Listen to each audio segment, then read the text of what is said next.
So LinkedIn Learning has all of the old Lynda videos, including all of the updates to the videos that they're still continuing to produce. So I went on and I tried to find some training videos about Logic Pro 10. There's a number of videos for like essential training for Logic Pro 10, but there's nothing because now this new update, Logic Pro 10.5, is really only maybe 2 weeks old or something.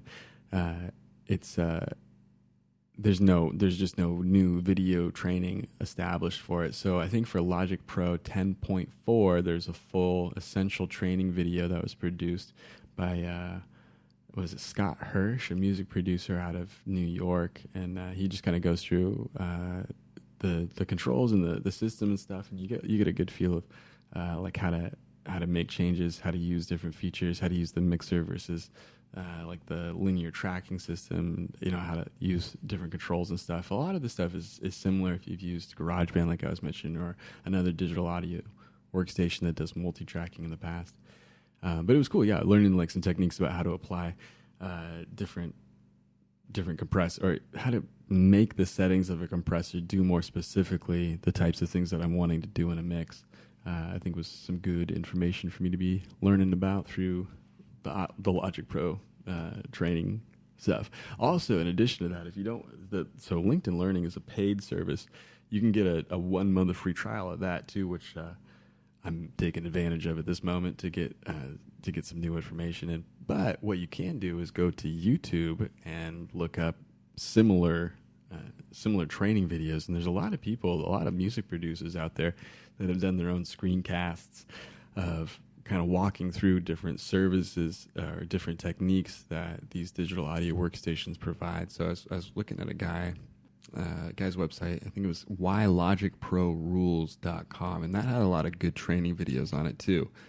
He had a lot of information about how different pieces of it work and just how to make use of a lot of the techniques that you'd have to apply in a certain piece of the software to make it more effective.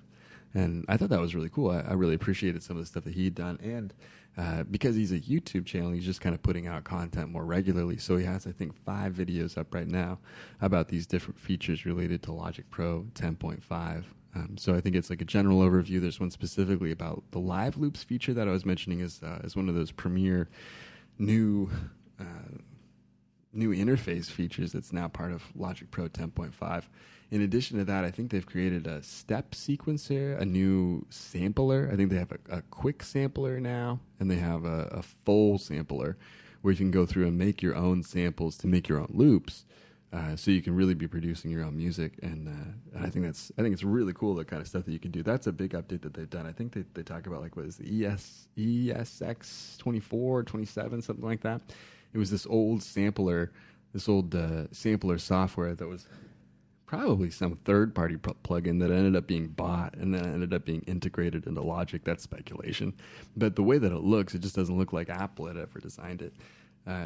So it's this crazy looking kind of silver software with a ton of buttons and knobs and stuff. It looks like it was supposed to be some real object, like if they made some actual pedal board, it looks like a drum machine or something, but it's laid out as a software in front of you, and it's just impossible, it seems to me, to use.